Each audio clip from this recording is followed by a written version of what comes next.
Pour ne rien manquer, abonnez-vous maintenant. Il est 8h11 sur Sud Radio. Lévy sans interdit, comme chaque matin du lundi au jeudi. Elisabeth Lévy, bonjour. Bonjour Patrick, bonjour à tous. Alors, selon le Conseil national du culte musulman, l'abaya n'est pas un signe religieux, ce qui a été dit hier.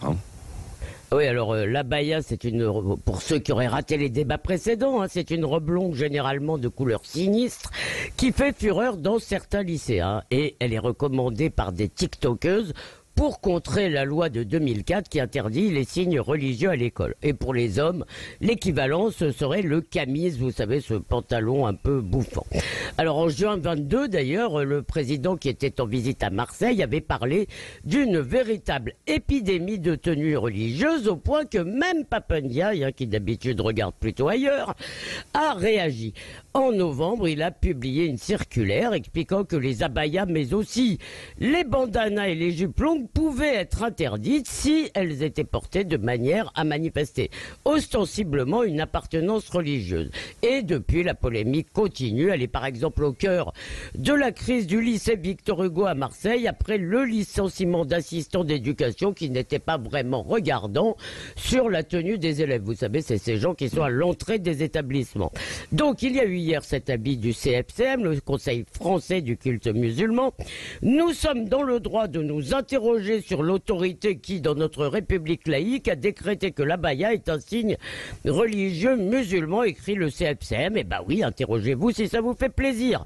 Pour nous, ce vêtement, poursuit-il, n'en est pas un, n'est pas un signe religieux. Il en rajoute sur le mode pleurnichard victimaire. Les musulmans seraient, selon lui, face à un énième débat sur l'islam et les musulmans avec son lot de stigmatisation. Alors, on peut comprendre, Elisabeth, que certains musulmans se sentent blessés par ces débats récurrents aussi. Oui, on peut toujours comprendre ça, bien sûr, on peut comprendre, mais comprendre n'est pas approuvé. Et à ces musulmans qui, de bonne foi, se disent blessés, je ne parle pas des autres, eh bien, à cela, on doit dire gentiment qu'ils se trompent et que non, ce n'est pas pour les stigmatiser. Et puis, moi, je pense aussi, je pense même surtout, à tous ces musulmans qui, eux, savent que la loi de 2004 et la laïcité en général les protègent des islamo-fréristes.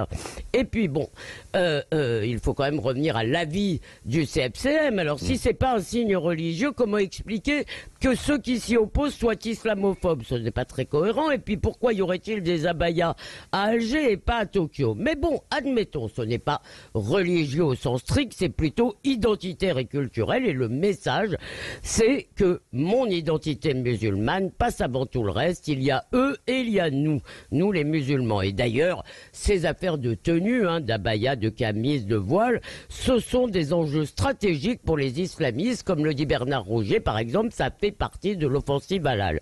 Et puis, je finis en disant d'ailleurs que si c'est pas religieux, eh bien ça relève de la bienséance, de l'assimilation ou de l'intégration. À Rome, tu fais comme les Romains et tu t'habilles comme tout le monde. Bref, le CFCM nous prend pour des billes. D'ailleurs, il n'est même plus l'interlocuteur des pouvoirs publics, ce qui est, en jugé par cet avis, une excellente chose.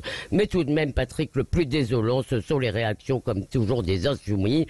Jean-Luc Mélenchon a déclaré: les musulmans de ce pays en ont marre de servir de chair à canon médiatique. Thomas Porte va encore plus loin: vous crèverez la gueule ouverte de votre racisme rance. Eh bien moi j'ai envie de leur répondre sur le même ton que LFI crèvera la gueule ouverte de son opportunisme déshonorant. Bah écoutez, vous êtes d'accord ou pas d'accord avec Elisabeth Lévy? Vous pouvez réagir et nous appeler tout à l'heure au 0826 300 300. Vous aurez bien sûr la parole. Je l'évoquerai, tiens, d'ailleurs peut-être aussi dans un instant avec Manuel Valls, mon invité politique, l'ancien Premier ministre. 8h15, bon réveil.